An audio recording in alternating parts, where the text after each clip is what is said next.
Events after the reporting date, IAS 10. IAS 10 deals with events after the reporting date. So what exactly events after the reporting date? Events after the reporting date are those events which incurred between the reporting date. Let's assume that our reporting date is 31st December 2018 and the date on which financial statements are authorized for issue. That is the authorization date.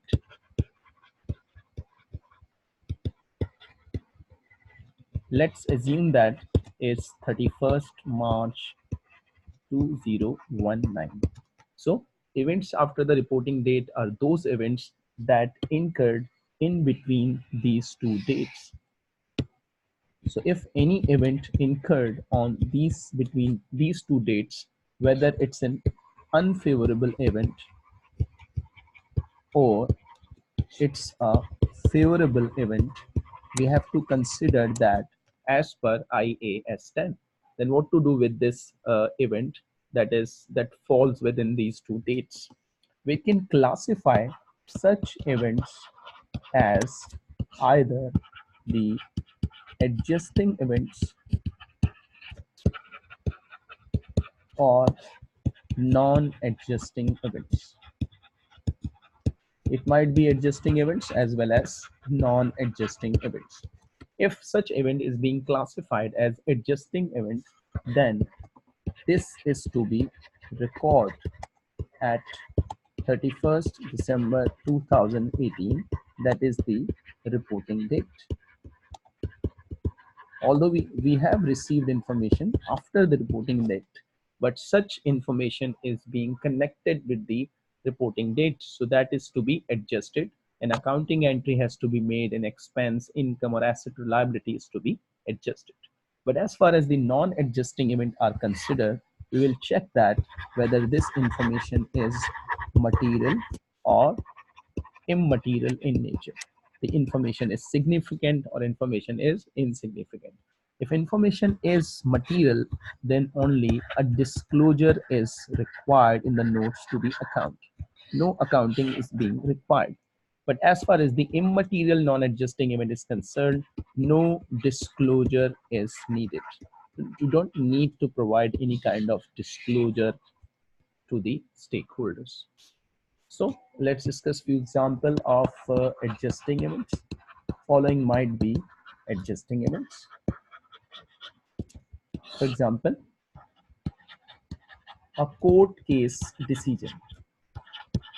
A court case was pending at reporting date. An accounting treatment has been decided on the basis of the probabilities, but now the court decision has been finalized, so that becomes an adjusting event. Fall of net realizable value. An inventory rule, we know that inventory rule is that lower of cost in NRV. So if an inventory item is being recorded at cost, but afterwards you know that the inventory NRV is less than cost, then you have to make an adjustment.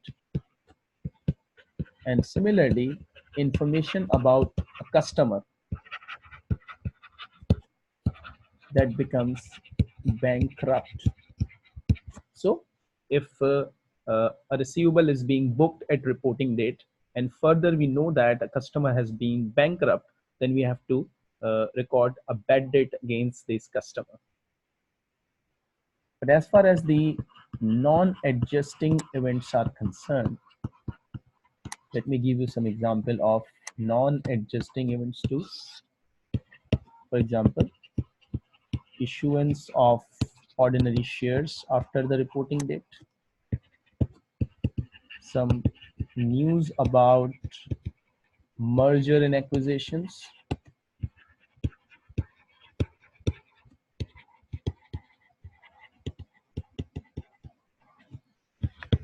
fall in the value of investment,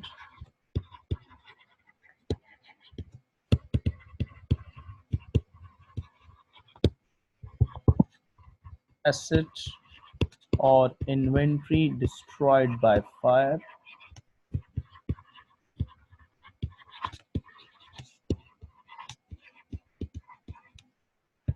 Similarly, dividend declared after the reporting date. So if dividend is being declared after the reporting date, it will not be considered as a liability in the current reporting year. It will be a liability in the year 2019 rather than in the year 2018. Similarly, if you get any information about the going concern status of the business, then you have to adjust at the reporting date. So this is considered as adjusting event. So what is exactly the adjusting event?